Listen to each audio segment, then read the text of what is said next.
चारों को भेज दिया है। सोनम से अभी और पूछताछ होगी। पूछताछ के लिए सोनम और राज को उन्होंने क्या कहते हैं पुलिस रिमांड पे 2 दिन की और मांगा है। तो कोर्ट से 2 दिन की जमानत क्या कहते हैं पुलिस रिमांड मिला है क्या कुछ?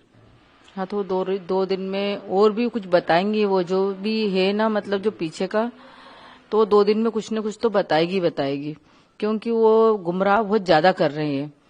क्यों, उनको जो सच्चाई मालूम वो सारी बताना चाहिए। आपको लगता है अभी भी कोई काफी मामले की पूरी बात नहीं आ पाई है कि किस वजह से उसने कत्ल हाँ, क्यों मारा राजा को, ये जब तक नहीं बोलेगी ना, जब तक तो उसको रिमांड पे रखना ही पड़ेगा। क्योंकि वो बोल देगी तो अपन सामने क्लियर हो जाएगा ना कि राजा का कारण क्या था, राजा को क्यों मारा। देखो 2 दिन के जब 8 दिन के रिमांड में उसने तो बताया नहीं कि मैंने मारा क्यों है, तो 2 दिन के रिमांड में क्या बताएगी वो। इसलिए मैं जब से मांग कर रहा हूँ नार्को टेस्ट की जांच की जाए, तो नार्को टेस्ट की जांच से मेरे को पता है इसके पीछे कोई ना कोई तो छुपा हुआ है जिसको बचा रही हो, तो वो जांच मैं शुरू से मांग कर रहा हूँ मेरे को मिल जाए। मेरा सरकार से मेरी एक ही अपील है कि आप उसको एक बार नार्को टेस्ट जांच की जाए। जिस तरह से उसने ये अभी तक बताया नहीं क्या कि मारा क्यों, मारा ये तो बता दिया, कारण क्या इसके पीछे मारने का मेरे को ये समझना है। तो आप नार्को टेस्ट की मांग कर रहे हैं? जी सर। आपको लगता है कि इस केस में 5 आरोपी के अलावा और भी सर और भी हो सकता है ना सर, क्योंकि इतना बड़ा गुमराह करके इतनी चीजों को समझाना उलझाना, इसे सारी जबरदस्ती काय के लिए करी है, यदि नार्को टेस्ट की जांच होगी तो शादी क्यों करी है, किसने इसको जबरदस्ती करवाई थी, ये सब मालूम पड़ेगा अपने को। तो उनका हक बनता, उनको जेल होना चाहिए जिनने इसको पैसा दिया शादी करने के लिए। कोई लड़की बालिग थी, पैसा इतना क्यों दिया घर वालों ने, किसने दिया उसको इतना पैसा शादी करने के लिए, फिर उसे मर्डर कर दिया। घर वाले तो देते हैं ना, उनको फर्ज होता है। सब फर्ज होता है। मैं आज अच्छी बालिग क्यों होती, बालिग का मतलब क्या होता है, जब वो जमाना चले गया है, अभी का जमाना बदला गया है, तो शादी यदि करी है, इतना पैसा शादी करवाई, उस लड़की के इतना माइंड में था, तो नार्को टेस्ट की जांच करेंगे, बहुत सी चीज अपने पीछे साथ में आएगी। देखिए जिस प्रकार से 8 दिन की इनकी डिमांड जो मांगी गई थी उस प्रकार से मुझे यहाँ तक लग रहा है, तो सोनम ने अभी तक उसका सारा जुर्म कबूल नहीं किया है और ये पुलिस को गुमराह कर रही है। तो हम लोग चाहते हैं इसमें है तो सोनम और इनके बाकी आरोपी जो है इन सभी की रिमांड अभी 8 दिन की बढ़ाई जाए, तो इसमें कुछ बातें जो छुपी हुई है वो निकल जाएगी बाहर। अभी सोनम बार बार पुलिस को एक ही बात कह रही है कि मैं शामिल नहीं थी, मैंने दोबारा हत्या नहीं की। देखिए पुलिस को गुमराह कर रही है, हम लोग इसे चाह रहे हैं, तो उनकी रिमांड अभी आगे बढ़ेगी और कभी तो रिमांड बढ़ने पे जिस प्रकार गुमराह कर रही है वो सारी सच्चाई बाहर निकल जाएगी।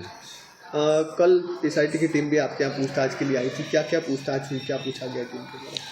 नहीं, एसआईटी की टीम जो आई थी उसमें खाली पूछताछ टाइप की हुई थी। तो आप लोग आपके घर में जो है सोनम कितनी रुकी थी, आपको किसी भी शक नहीं हुआ था, सोनम किस प्रकार रही थी, किस प्रकार से फ़ोन यूज़ करती थी, तो हम लोगों ने उनको ये कहा था। तो सोनम जब रही थी तो मोबाइल में चैट करती थी और बातचीत भी करती थी फ़ोन में ऊपर रूम में जाके। तो क्योंकि हम लोगों ने शक इसलिए नहीं करा ज़्यादा, क्योंकि इसके बाद अपने माता पिता जो है दोनों ने कहा था हमको, तो सोनम जो है कंपनी में जो उसका जो काम रहता है उस प्रकार से कंपनी के क्लाइंटों से बात करते रहती है, तो हम लोगों से शक नहीं करा ज़्यादा। किसी प्रकार की आर्थिक पूछताछ संपत्ति से संबंधित या व्यवहार कुशल को लेकर पूछा गया टीम के द्वारा कि किसके खाते में पैसे आते हैं? नहीं, ये देखो ये चीज़ तो पुलिस की नॉर्मल चीज़ होती है, जो पुलिस हर चीज़ पूछती है। जैसे कि हमसे पूछा गया था आपका बिजनेस क्या है, तो हमने बताया हमारा काम ट्रांसपोर्ट काम हमारा है, और उसमें पैसे जो है हम तीनों भाई के खाते में आते हैं और राजा के खाते में पैसे आते हैं और राजा के खाते में ज़्यादा आते हैं। इस तरह की बातचीत है, इसमें कोई नॉर्मल इसमें कोई ऐसा कुछ लगा नहीं है। तो पुलिस द्वारा कुछ लग रहा है, क्योंकि होता क्या है ये तो नॉर्मल चीज़ है, ये पूछताछ जरूरी है। पुलिस को आपके परिवार पे कोई संदेह तो नहीं? नहीं, देखो ये तो पुलिस के ऊपर है, पुलिस संदेह कर रही नहीं कर रही, पहले पुलिस काम पूरा कर रही है, हमें इसमें पुलिस पे कोई संदेह नहीं है। सोनम और बाकी आरोपियों से शिलांग पुलिस पूछताछ कर रही है। दरअसल इस पूछताछ के दौरान खुलासा हुआ कि इंदौर के एक रेस्टोरेंट में ही इन सभी ने मिलकर प्लानिंग की थी। हम इस समय उसी रेस्टोरेंट के बाहर हैं, ये अवंती रेस्टोरेंट है और ये आईटी पार्क के पास ये अवंती रेस्टोरेंट स्थित है और यहाँ पर अक्सर राज और तमाम आरोपी सोनम के साथ आते थे और यहाँ पर ही प्लानिंग होती थी। ये मैं आपको लोकेशन दिखा रहा हूँ, ये वही जगह है जहाँ पर इन लोगों की पूरी प्लानिंग हुई थी। शादी के कुछ समय पहले ये लोग यहाँ पर आए थे और मर्डर की पूरी प्लानिंग उन्होंने यहाँ पर बैठकर की थी। इस तरह के तथ्य सामने आए हैं और उसके बाद पुलिस ने भी इस पूरे मामले में तफ्तीश की है। ये जो जगह है ये आईटी पार्क के पास है। जो संचालक हैं वो भी मौजूद हैं यहाँ पर, उनसे बात करेंगे। सर आपका ये है रेस्टोरेंट? जी हाँ सर। राजा और सोनम का जो केस चल रहा है, राजा मर्डर केस चल रहा है, उसमें सोनम आरोपी है। बताया जा रहा है कि इसी रेस्टोरेंट में उसने आकर आरोपियों के साथ प्लानिंग की थी। आपको क्या लगता है, आप उस दौरान आपने कभी गौर किया कि ऐसे लोग आ रहे हैं, लोग मिल रहे हैं? नहीं सर, मुझे इतना क्लिक नहीं है कि वो व्यक्ति आया ही था। अच्छा। अभी मुझे जैसे न्यूज के माध्यम से पता चला था कि उन्होंने यहाँ प्लानिंग करी। अच्छा। अब वो बोल रहे कि वहाँ 6 घंटे 7 घंटे यहाँ बैठे थे। कोई भी कस्टमर 6-7 घंटे बैठता है तो हमें एकदम वो होता डाउटफुल हमें भी होगा, तो ये 6-7 घंटे आप क्या कर रहे हो यहाँ। बाकी ऐसा कोई लगता नहीं कि वो मेरे यहाँ आए थे। कब की बात है, कुछ ध्यान है आपको इस तरह के कोई लोग आए? जैसे 16 या 17 मई का बोल रहे हैं, अप्रैल में आए बता रहे हैं। तब बहुत प्रकार के कस्टमर आते हैं ना, मैं किस पे ध्यान रखूंगा और किसके मन में क्या चल रहा है, मैं किसी को थोड़ा बता सकता हूँ आपको। सीसीटीवी वगैरह कुछ आपके यहाँ बैकअप हो? सीसीटीवी का बैकअप है मेरे पास, 8 से 10 दिन का बैकअप रहता है हमेशा। 8 से 10 दिन का फुटेज रहेगा उसमें। पुलिस ने कोई पूछताछ की आपसे? अभी पुलिस के द्वारा तो मेरे से कुछ ऐसी बात नहीं हुई है। आई थी पुलिस यहाँ पे देखने के लिए? नहीं। ये मैं आपको फोटोग्राफ दिखा रहा हूँ, ये राज है और ये उसके साथ सोनम है। आपको क्या ये चेहरे ध्यान है?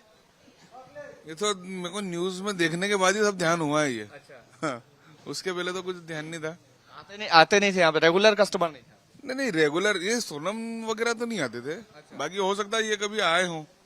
राज वगैरह अक्सर आते, लड़कियां कम आती? लड़कियां नहीं आती। मैं नॉनवेज का है मेरा, तो नॉनवेज में इसमें फैमिली वगैरह नहीं आती है। लड़के ज्यादातर लड़के वगैरह आते हैं। अभी फिलहाल सीसीटीवी वगैरह की कोई पूछताछ पुलिस ने की है आपसे? जी नहीं, उस प्रकार से भी तो कुछ नहीं हुआ।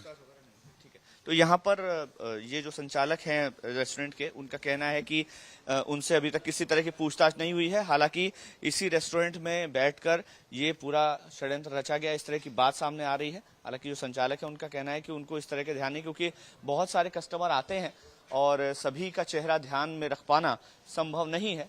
लेकिन इस तरह के जब मामले सामने आते हैं और ये जो राजा मर्डर केस है, इस पूरे मामले में राजा मर्डर केस से जुड़े हुए तमाम साक्ष्यों को पुलिस इन्वेस्टिगेट कर रही है।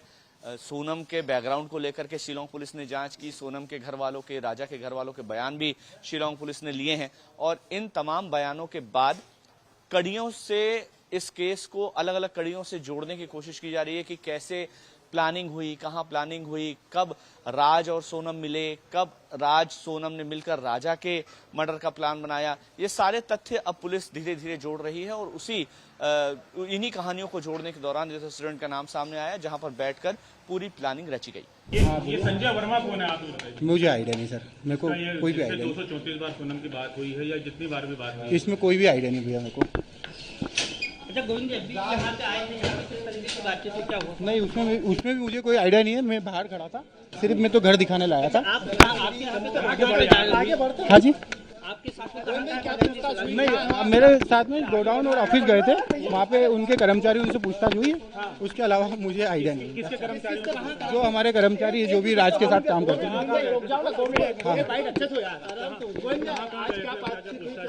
नहीं, उसका आइडिया नहीं है। देखिए, मेरे को सिर्फ राज जहाँ जाके काम करता था वो सब चीजें दिखाना थी, तो मैंने उनको वो पूरा दिखा दिया।